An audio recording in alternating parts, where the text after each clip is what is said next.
आदाब मुनसिफ न्यूज में आपका इस्तकबाल है। मैं हूं आपके साथ सैयद अनवारुल्लाह गौरी। बढ़ते हैं खबरों की तफसील की जानिब, लेकिन उससे पहले एक नजर हेडलाइंस पर। सुर्खियों को पेश करने में ताउन किया है डॉक्टर ऑर्थो ऑयल के साथ साथ डॉक्टर ऑर्थो कैप्सूल्स साथ लेना ना भूलें।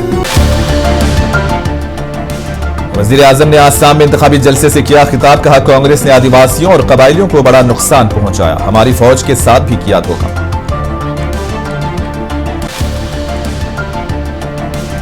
राहुल गांधी आज पाडुचेरी में मौजूद हैं। राहुल गांधी ने वादा किया कि अगर इख्तियार में आए तो 6 माह के अंदर बल्दियाती इंतखाबात कराए जाएंगे।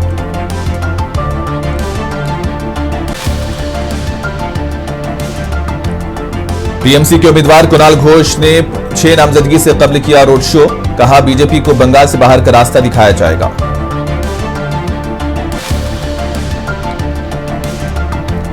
ट्रंप की धमकी के बाद ईरान के नायब वजीर खारिजा का रद्द-ए-अमल, कहा शहरी और गैर फौजी मुकामात को निशाना बनाने की धमकियों को जंगी जराइम के जुमरे में देखा जाएगा।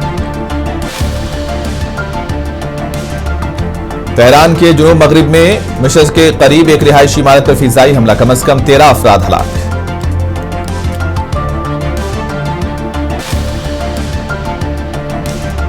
ईरान जंग के असरात अब भारत में भी महसूस किए जा रहे हैं। सेरामिक टाइल्स और स्टील की कीमतों में मुसलसल इजाफा।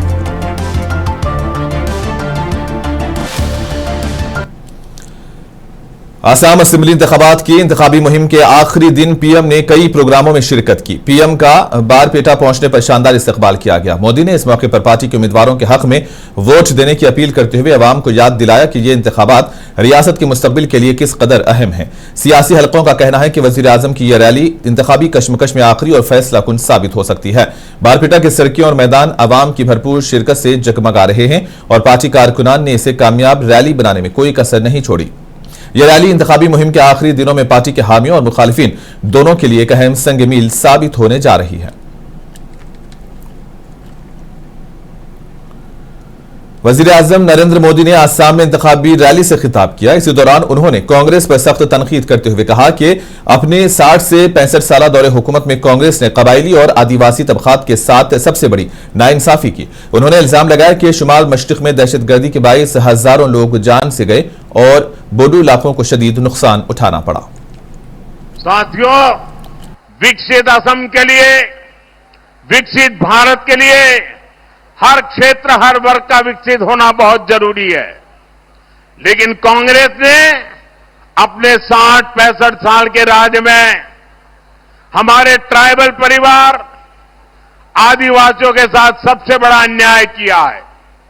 सबसे ज्यादा गरीबी अगर कहीं थी तो आदिवासी क्षेत्रों में रही, और हिंसा की, बम बंदूक की सबसे बड़ी समस्या कहीं थी वो आदिवासी क्षेत्रों में रही। देश के ट्राइबल समाज को कांग्रेस ने सिर्फ यही सब कुछ दिया। साथियों, कुछ साल पहले तक नॉर्थ ईस्ट में ही हर वर्ष औसतन 1000 से अधिक लोग उग्रवाद के कारण मारे जाते थे। बोडो क्षेत्र में क्या क्या हुआ है, हमें कितने लोगों को खोना पड़ा है, कितनी पीढ़ियों के सपने कुचले गए हैं, ये तो आपने बहुत निकट से देखा भी है और भुगता भी है। सालों साथ एक खूनी खेल चलता रहा, क्योंकि कांग्रेस की राजनीति, कांग्रेस का करप्शन इसी से फलता फूलता था। कांग्रेस कागजों पर समझौता करती थी, कागजों को लिखा देना, और जमीन पर आदिवासी समाज को धोखा देती थी। इसलिए बारपेटा में इंतखाबी रैली से खिताब करते हुए वजीर आजम ने कहा कि कांग्रेस ने 1 रैंक 1 पेंशन स्कीम को नाफिज करने से इनकार करके हमारी फौज के साथ धोखा किया। मोदी ने इस मौके पर कहा कि फौज के बहादुर अहलकारों के हुकूक का तहफ्फुज हुकूमत की अवलीन तरजीह है और इसके लिए हर मुमकिन कदम उठाए जा रहे हैं। साथियों, कांग्रेस ने हमारी फौज से कैसे विश्वासघात किया है, इसका एक उदाहरण 1 रैंक 1 पेंशन भी है। कांग्रेस ने मेरे फौजी भाइयों को दशकों तक ओआरओपी से वंचित रखा। कांग्रेस सिर्फ 500 करोड़ रुपए दिखाकर झूठ कहती थी कि ओआरओपी लागू करेगी। ये बीजेपी एनडी सरकार है जिसने ओआरओपी का लाभ मेरे फौजी परिवारों को दिया, और अब तक 1,24,000 करोड़ रुपए से ज्यादा, यानी करीब करीब 1.25 लाख करोड़। आसाम असेंबली इंतखाबात के दौरान वजीर आजम नरेंद्र मोदी ने एक सख्त बयान दिया है। पीएम मोदी ने कहा कि ऑपरेशन सिंदूर के दौरान कांग्रेस ने पाकिस्तान के गुण गाए और वही किया जो पाकिस्तान चाहता था, जिसकी वजह से मुल्क को नुकसान उठाना पड़ा। वजीर आजम ने मजीद कहा कि पाकिस्तान से ताल्लुकात और कांग्रेस की पॉलिसियों की वजह से कौमी सलामती मुतासर हुई है और अवाम को इसका बराह रास्त नुकसान हुआ। साथियों, यहां तो बहुत बड़ी संख्या में हमारे सैनिक परिवार भी रहते हैं। असम के वीरों ने देश के लिए अनेक बलिदान दिए, लेकिन कांग्रेस मोदी को नीचा दिखाने के लिए सेना के शौर्य को भी गाली देती है। सर्जिकल स्ट्राइक हो, एयर स्ट्राइक हो, हमने देखा है कि कांग्रेस ने हमेशा दुश्मनों के एजेंडे को ही हवा दी है।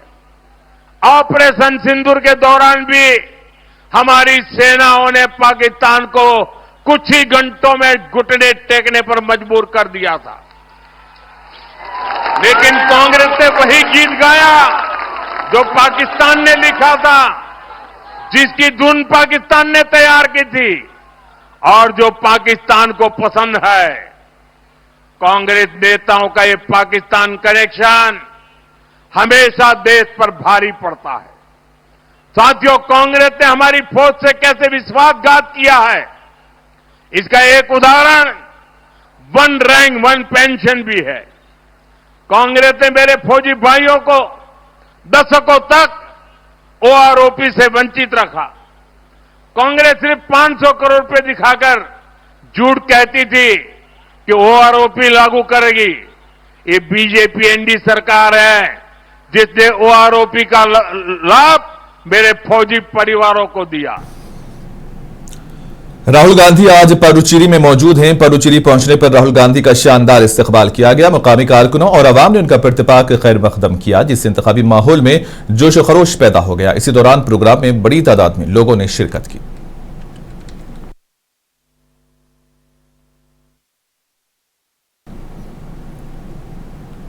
पडुचेरी असेंबली इंतखाबात के पेश नजर लासपेट में कांग्रेस रहनुमा राहुल गांधी ने ऐलान किया है कि उनकी पार्टी मुकम्मल रियासती दर्जा देने के लिए पुरअज़्म है। उन्होंने वादा किया कि अगर इख्तिदार में आए तो 6 माह के अंदर बल्दियाती इंतखाबात कराए जाएंगे।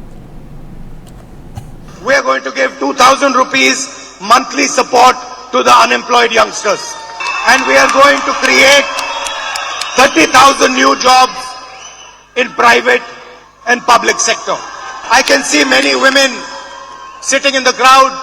I am proud to tell you that you are going to travel for free in Puducherry's buses. Entry into government jobs till the age of 40.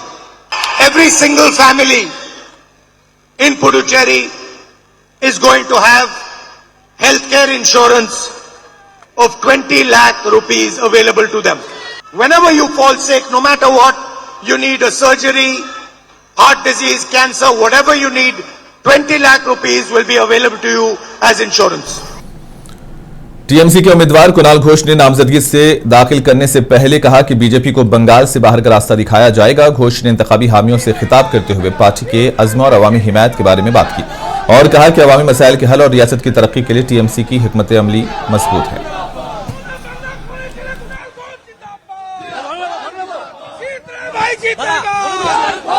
Mamata Banerjee की लीडरशिप में जो लड़ाई चल रहा है, हम उसका सोल्जर है। ये तो इसके बाद जो लोकसभा इलेक्शन आने वाला है, तो वो तो उसका सेमीफाइनल ये है। इधर में 2026 में हम लोग भाजपा को, अमित शाह का जो लैंग्वेज है ना, हम बोलता है भाजपा को इस बंगाल का धरती से हम उखाड़ के फेंक देंगे और वो ये हमारा सेमीफाइनल होगा।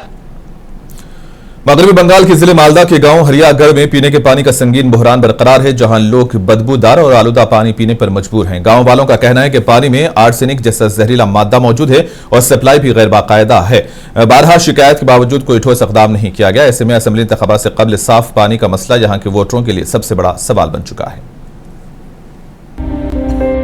मगरबी बंगाल के हरियागढ़ के रिहायशी हर सुबह एक ही तल्ख हकीकत के साथ जागते हैं। बदबूदार और गंदे पानी जिसे वो पीने के काबिल नहीं समझते।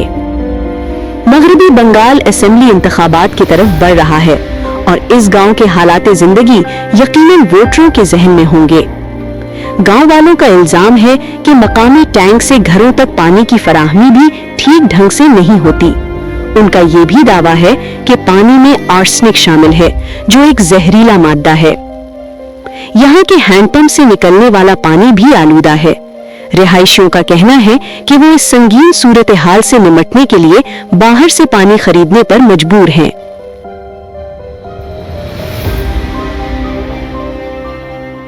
প্রত্যেক বাড়িতে যে কল আছে প্রত্যেক বাড়ির কলেই মানে আর্সেনিক, আর দ্বিতীয়ত যেটা ট্যাঙ্কি থেকে জল আসছে কেন্দ্রীয় সরকারের থেকে সেটা গন্ধ করছে। प्रॉब्लम यही है कि हम लोग का पानी का बंदोबस्त बहुत कम है और एक ही टैंकी सप्लाई पानी है, उसमें इतना आदमी जाता है पानी डालने के लिए, कोई पाता है कोई नहीं पाता है।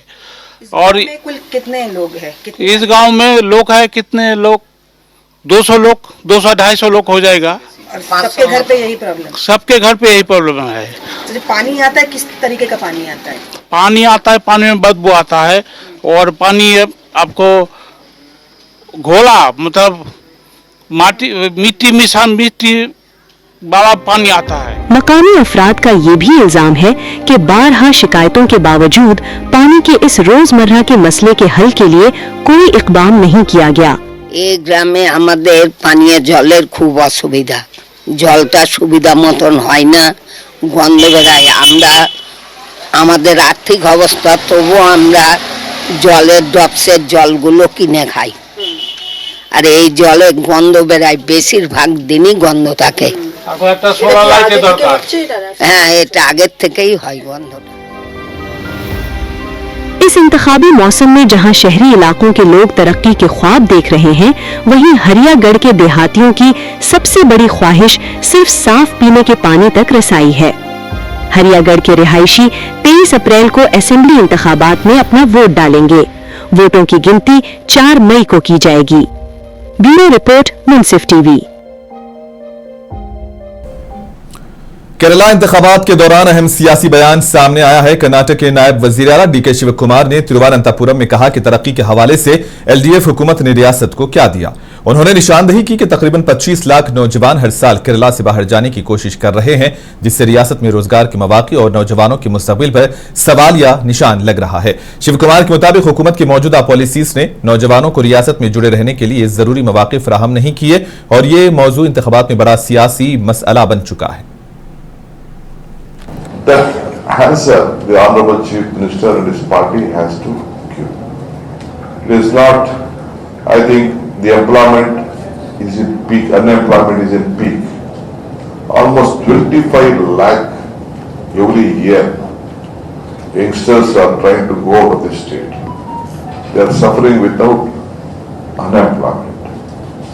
They are trying to go out of this country, Saudi, Bangalore, Mumbai, Delhi, different part. Kerala इंतखाबात की गर्मा गर्मी में एक दिलचस्प मंजर देखने को मिला। के हर्षिना, जो कोझिकोड मेडिकल कॉलेज अस्पताल में मुबज्जना तिब्बी गफलत का शिकार रही हैं, अब यूडीएफ के उम्मीदवार बेनवार की हक में मुहिम चला रहे हैं। हर्षिना ने कहा है कि वार की जी इंसाफ की जदोजहद में मेरे साथ 4 साल तक भाई की तरह खड़े रहे और ये ताल्लुक और कुर्बानी इंतखाबी मुहिम में एक जज्बाती मोड़ ले आया है। 15 ദിവസത്തിനുള്ളിൽ പരിഹാരം പറഞ്ഞ മന്ത്രി 4 വർഷത്തോളമായി ഒരു തരത്തിലുള്ള നീതി എന്റെ അടുക്കലേക്ക് എത്തിയിട്ടില്ല. അപ്പം ചെറിയ ഒരു തുച്ഛമായ പ്രഖ്യാപനം നടത്തി സമാശ്വാസം ഹർഷിനക്ക് നൽകിയില്ല എന്നുള്ള രൂപത്തിൽ നഷ്ടപരിഹാരം നൽകുന്നു എന്ന് പറഞ്ഞാണ് അന്ന് അത് പ്രഖ്യാപിച്ചത്. അങ്ങനെ നമ്മൾ അവഗണിച്ചിട്ട് ഞാൻ 5 വർഷം।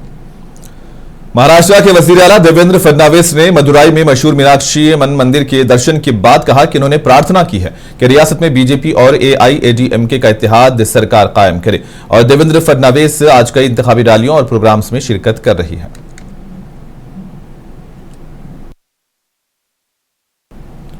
केरला असेंबली इंतखाबात में कोटारा क्रॉस सीट पर दिलचस्प सैरुखी मुकाबला देखने को मिल रहा है, जहां 2 बड़े उम्मीदवारों की पार्टी तब्दीली ने सियासी माहौल को गर्म कर दिया है। सीपीआईएम, यूडीएफ और बीजेपी के दरमियान ये मुकाबला निहायत अहम बन चुका है और इस पर सियासी माहिरीन की गहरी नजर है। ऐसे में 9 अप्रैल को होने वाली वोटिंग और 4 मई के नतायज इस हल्के की सियासी समत तय करेंगे।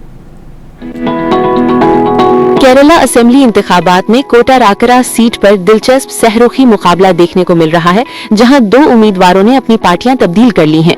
कोटा राकरा जिला कोल्लम का एक नीम शहरी हलका है, जो मशहूर क्लासिकी रक्स कथकली की जाए पैदाइश के तौर पर भी जाना जाता है।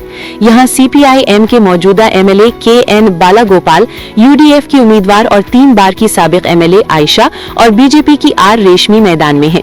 रेशमी गुज़िश्ता इंतखाबात में कांग्रेस के टिकट पर दूसरे नंबर पर रही थी, जबकि आयशा भी पहले CPIM से वाबस्ता थी और बाद में कांग्रेस में शामिल हो गई। ഒരു ജനകീയത ഇനി ഒരിക്കലും ഉണ്ടാകരുതെന്ന് ഉള്ള തീരുമാനത്തിന്റെ അടിസ്ഥാനത്തിൽ അവർക്ക് അതുകൊണ്ട് എന്റെ ജനകീയത കൊണ്ട് ഇനി ഒരു പ്രശ്നം ഉണ്ടാകരുതെന്ന് മനസ്സിലാക്കിക്കൊണ്ടാണ് അങ്ങനെ പൂർണ്ണമായിട്ട് അവഗണിച്ചു മാറ്റി നിർത്തി।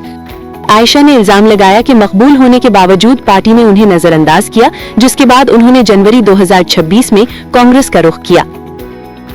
इनका मुकाबला मौजूदा MLA और रियासती वजीर खजाना KN बालागोपाल से है, जो पार्टी बदलने वालों पर तनकीद करते हुए तरक्कियाती कामों की बुनियाद पर वोट मांग रहे हैं। जिला पंचायत പ്രസിഡന്റൊക്കെ ആയിരുന്ന ഒരാൾ നേരെ കോൺഗ്രസിൽ പോകുന്നു. കോൺഗ്രസ്സാണ് ഇത്രയും കാലം അവരെ ഏറ്റവും കൂടുതൽ അല്ലെങ്കിൽ നമ്മുടെ ഇടതുപക്ഷത്തെ ഏറ്റവും കൂടുതൽ ഉപദ്രവിച്ചുകൊണ്ടിരുന്ന രാഷ്ട്രീയമായിട്ട് എതിർത്തുകൊണ്ടിരുന്ന കോൺഗ്രസിനാണ്। तीसरी उम्मीदवार R रेशमी भी पार्टी बदल चुकी हैं और इस बार BJP की टिकट पर मैदान में हैं, जबकि वो पहले कांग्रेस से वाबस्ता थी। പ്രവർത്തനം അല്ലെങ്കിൽ പൊതുപ്രവർത്തനം നടത്തുന്നത് ഒരു പൊതുപ്രവർത്തകന് സ്ഥാനാർത്ഥിയായില്ലെങ്കിലും നിയമസഭാ അംഗം ഒരു ജനപ്രതിനിധി ആയില്ലെങ്കിൽ പോലും പൊതുസമൂഹത്തിൽ എന്നും സ്വീകാര്യമായിരിക്കും പൊതുപ്രവർത്തകർ എന്ന് പറയുന്നത്. കേന്ദ്രത്തിൽ 12 വർഷം ഭരിച്ച നരേന്ദ്രമോദിജിയുടെ വികസന കാഴ്ചപ്പാടുകൾ അത് കേരളത്തിൽ എത്തിക്കാനും വിശിഷ്യ കൊട്ടാരക്കരയിൽ എത്തിക്കാനും ഉള്ള ഒരു നടപടികളുമായാണ് NDA കൊട്ടാരക്കരയിൽ മുന്നോട്ട് പോകുന്നത്। इस तरह कोटा राकरा में ये इंतखाबी मुकाबला खासा दिलचस्प बन गया है, जिस पर सियासी माहिरीन की गहरी नजर है। केरला असेंबली इंतखाबात के लिए 9 अप्रैल को एक ही मरहले में वोटिंग होगी, जबकि नताइज 4 मई को सामने आएंगे। ब्यूरो रिपोर्ट, मुंसिफ TV। तमिलनाडु असेंबली इंतखाबात के तहत MM के रहनुमा MH जवाहरुल्लाह ने नागपट्टनम में नामजदगी दाखिल करने से कबल रोड शो किया, जहां कारकुनों और हामियों की बड़ी तादाद नजर आई। इसी दौरान हामियों में जोश भी देखा गया।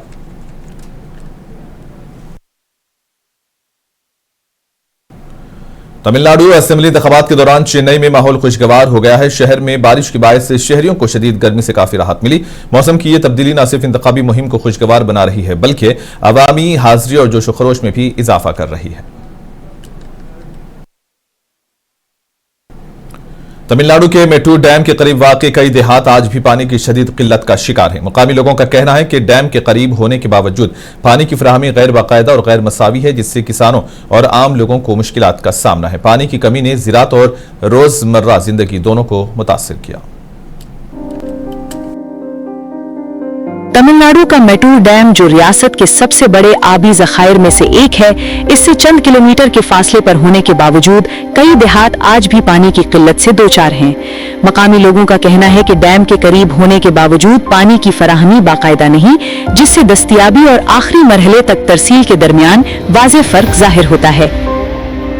मेट्टूर डैम सेलम, इरोड, धर्मपुरी और नामक्कल इजला में आबपाशी नहरों और पीने के पानी की लाइनों को सप्लाई फराहम करता है, जिससे वसी ज़रई जमीन को फायदा पहुंचता है। इस डैम का जखीरा बड़ी हद तक कर्नाटक से आने वाली दरियाए कावेरी के पानी पर मुनहसिर है, जो खास तौर पर कम बारिश वाले बरसों में गैर यकीनी रहता है। 2 किलोमीटर डैमुக்கு ஆனா இங்க மழை பெஞ்சா மட்டும்தான் தண்ணி இருக்கு. விவசாயம் சிரமமா தான் பண்ணணும். बोर किणறு தண்ணி எல்லாம் குறைஞ்சு போச்சுங்க. बोरवेल ड्राई ஆயிடுச்சு। इलाके के किसानों का कहना है कि गर्मियों के उरूज पर यह बहरान मजीद शिद्दत इख्तियार कर लेता है। पानी की कमी के बायस उन्हें काश्त कम करनी पड़ती है या कम पानी इस्तेमाल करने वाली फसलों की तरफ जाना पड़ता है, जिससे पैदावार और आमदनी दोनों मुतासिर होती हैं। कई किसानों का कहना है कि बार बार वादों के बावजूद वो आज भी बाकायदा पानी की फराहमी के मुंतजिर हैं। கேட்டுட்டு இருக்கிறோம், தண்ணி கொடுக்கணும். நேற்று கூட வந்தாங்க, தண்ணி எங்களுக்கு கொடுக்கணும் கொடுக்கறேன்ட்டு போயிருக்காங்க. ஆனால் கொடுப்பாங்களா என்னங்கிறது அவங்க வந்தால் தானே. இப்போ உடனடியாக அவங்க அரசு செய்ய வேண்டிய வேலை இங்கே தான் இருக்குங்களா? அரசு ஒன்றும் செய்ய வேண்டிய வேலை எதுவும் இல்லை. இந்த ரோடுகள் எல்லாம் கொஞ்சம் போடணும், சின்ன சின்ன வேலையெல்லாம் கிடக்குது, அதெல்லாம் எதுவும் செய்யலை. इसके अलावा मकामी अफराद का इल्जाम है कि पानी की तकसीम गैर मुसावी है। पंचायत के आदादोशुमार के मुताबिक कुछ देहात को फीकस यौमिया 40 लीटर से भी कम पानी मिलता है, जो कि Tamil Nadu water supply and drainage board के तजवीज करदा 135 लीटर से कहीं कम है। வீட்டுக்கு ஒரு 10 குடம் வருது. குடிக்கிறதா குளிக்கிறதா துவைக்கிறதா எல்லாமே கஷ்டமா இருக்குது. எங்களுக்கு அதுதான் தேவை முக்கியமா. தண்ணி கம்மியாக தான் வருது. அப்புறம் குடிக்கிறதுக்கு எல்லாம் பத்த மாட்டேங்குது. கை நேரம் வருது இன்னும் போய் அதுதான் இன்னொரு டேங்க் எங்களுக்கு பெருசாக கட்டி கொஞ்சம் ரெடி பண்ணி கொடுத்தாங்களா கட்டுப்படியாகும். ஊர் பெருசாக அது பாதி பாதியாக போயிட்டு விட்றாங்க. இங்கே எங்களுக்கு ஒரு நாளைக்கு நான் அடுத்து எங்களுக்கு ஒரு நாளைக்கு இப்படி விட்டுக்கிட்டு இருக்கிறேன்। रियासती इंतखाबात के करीब आते ही मैटूर डैम के अतराफ के देहातों में पानी एक बड़ा मसला बन चुका है। मकामी रहायशियों का कहना है कि बरसों की किल्लत, अधूरे वादे और गैर मुंसिफाना तकसीम इस साल के इंतखाबात में उनके फैसले पर असरअंदाज होंगे। ब्यूरो रिपोर्ट, मुंसिफ टीवी। मशरिक़ वस्ता में जारी कशीदा सूरत हाल में एक अहम बयान सामने आया है। ईरान की नायब वज़ीर ख़ारिजा ने खबरदार करते हुए कहा कि अमेरिकी सदर डोनाल्ड ट्रंप की जानिब से शहरी गैर फौजी मकामात को निशाना बनाने की धमकियों को जंगी जराइम के जुमरे में देखा जा सकता है। इन्होंने वाज़ेह किया है कि आलमी कवानीन बशमूल बैनुल-अक़वामी हथियारों के कवानीन शहरी इंफ्रास्ट्रक्चर जैसे पावर प्लांट्स, पुल और दीगर बुनियादी सहूलियात को निशाना बनाने की सख्ती से ममानियत है और ऐसी धमकियों या हमलों से आम शहरियों को नाकाबिले बर्दाश्त नुकसान पहुंच सकता है। ये तनकीद इसके बाद सामने आई है जब ट्रंप ने ईरान पर सख्त अल्फाज में दबाव डालते हुए कहा कि अगर तेहरान आबनाए हरमुज खोलने और मुज़ाकिरात पर आमादा नहीं होता तो अमरीकी फौज बड़े पैमाने पर हमले कर सकती है, जिसमें शहरी तनसीबात भी शामिल हो सकती हैं। मशरिक़ वस्ता से ताज़ा और सनसनीखेज खबर सामने आई है। ईरान के दारुल हुकूमत तेहरान के जुनूब मगरिब में वाक़े एस्ला मिशर के करीब एक रिहायशी इमारत पर फिजाई हमले में कम से कम 13 अफराद हलाक हो गए हैं। मुकामी और ईरानी मीडिया ने इत्तला दी है। रिपोर्ट्स के मुताबिक हमला सुबह के वक्त हुआ और वो इमारत निशाना बनी जो आम शहरियों के रहने के लिए थी, जिससे अवामी तहफ़्फ़ुज़ और मुस्तक़बिल के बारे में गहरी तशवीश पाई जा रही है। अभी तक ये वाज़ेह नहीं है कि इस इमारत को क्यों निशाना बनाया गया और न ही किसी मुल्क ने इस हमले की जिम्मेदारी कबूल की है।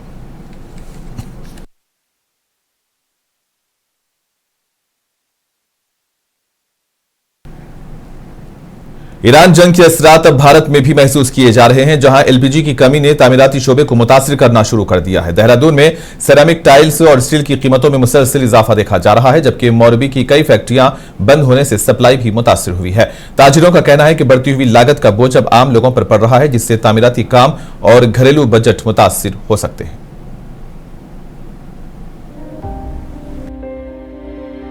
ईरान जंग के जारी असरात भारत में मुख्तलिफ शोबों पर महसूस किए जा रहे हैं, खास तौर पर एलपीजी की कमी के बायस। देहरादून में इस कमी की वजह से सिरामिक टाइल्स और स्टील की कीमतों में इजाफा हो रहा है, क्योंकि इनकी तैयारी में एलपीजी का इस्तेमाल होता है। रिटेलर्स का कहना है कि गुजरात के मोरबी, जो एशिया का सबसे बड़ा सिरामिक टाइल्स हब है, वहां कई फैक्ट्रियां बंद होने से सप्लाई मुतासिर हुई है, जबकि जो फैक्ट्रियां चल रही हैं वो बढ़ती हुई गैस कीमत का बोझ सारिफीन पर डाल रही हैं। जितना भी रॉ मटेरियल का जो पकाने का जो काम आता है वो सब एलपीजी गैस से ही होता है लेके, और गैस सारी आज के टाइम में इजराइल ईरान से ही आ रही है। उस चक्कर में गुजरात गैस की रेट बढ़ गई है। वहाँ गैस की शॉर्टेज होने की वजह से 80% फैक्ट्रियां बंद हो चुकी है, और जो 20% चल भी रही है उसमें गैस मल्टीप्लाई में 3 टाइम 4 टाइम हो चुका है। तो उस चक्कर में टाइल्स के रेट के अंदर बहुत ज्यादा इजाफा हुआ है, जो अनएक्सपेक्टेड है। रिटेलर्स के मुताबिक कुछ बड़ी टाइल्स कंपनियों ने अभी कीमतें नहीं बढ़ाई, लेकिन जल्द इजाफे का इम्कान है। जो लोकल कंपनियां हैं उनकी प्रोडक्शन में ऑलमोस्ट 20% प्राइस हाइक हो चुके हैं। जो लीडिंग कंपनियां हैं जस्ट लाइक कजारिया या सोमानी, उन लोगों ने इतने प्राइस अभी बढ़ाए नहीं हैं, बट उनकी तरफ से भी अल्टीमेशन आ चुके हैं कि कभी भी प्राइस हाइक हो सकते हैं। दूसरी जानब स्टील के ताजरों का कहना है कि दिसंबर से कीमतों में मुसलसल इजाफा हो रहा है और मगरबी एशिया में कशीदगी ने इसमें मजीद तेजी पैदा कर दी है। अमेरिका ईरान वॉर रीजन है, फ्यूल की जो कीमतें बढ़ रही हैं उसकी वजह से ज्यादा बूम आ गया है। पहले भी बढ़ रहा था लेकिन अब जरा ज्यादा ही बढ़ना शुरू हो गया। दिसंबर से ही बढ़ना शुरू हो गया था स्टील, और दिसंबर से मार्च तक करीब 10 रुपए किलो करीब बढ़ गया था, और मार्च से अभी तक 3, 4, 5 रुपए किलो करीब बढ़ चुका है। बढ़ती हुई लागत और मुतासरा सप्लाई चेन के बायस ताजरों ने खबरदार किया है कि टाइल्स और स्टील की कीमतों में इजाफा तामीराती कामों और घरेलू बजट पर दबाव डाल सकता है। ब्यूरो रिपोर्ट, मुंसिफ टीवी। और इसी के साथ ही खबरों का सिलसिला यहीं पर इख्तिताम पजीर होता है। दीजिए इजाजत, आदाब।